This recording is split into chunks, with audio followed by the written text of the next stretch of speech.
বানাবেন, বিস্কিট বানাবেন, 1 কেজি আটা নেবেন, কম্পানি থেকে ডিম দিবেন, মিষ্টি কিনে চিনি দিবেন, সিদ্ধ করে খাওয়া করবেন, ডিমা মাখা পিঠা হবে, গরম তেলে ছেড়ে দিবেন, সব হবে, অল্প তেলে ভাজা যাবে, খাবে বড় সুস্বাদু পাবে।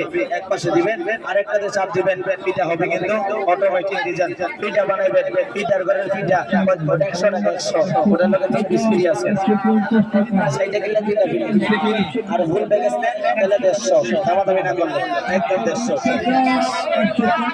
কাটা পিঠা বানাবেন, এই যে দেখেন এখানে অল্প কটা করে দিবেন, লাইকে বাজে থাকবেন, দামাদামি সিস্টেম নাই। শুনেন, টাকা না থাকলে বাকি নিয়ে যাবেন, কোম্পানির বাকি দেওয়া রিক্সা আছে মাগার, টাকা কম দেওয়া রিক্স নাই। আমার না বলে বাকি না, আগে বেচতাম বাকি, এখন আর বেশি না বাকি, বাকি না বলে বাকি, বাকি মামুরে গেছে। ওটাও বাচ্চা নারিয়া ছিড়িয়া সুন্দর করে একটা কাটা পিঠা, ফুল পিঠা, ডিম পিঠা আমরা আবার কিনার তো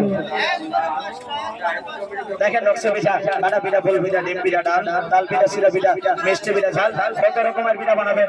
আগে জিনিসটা দেখেন, কিনা নাকি বুঝে নেবেন।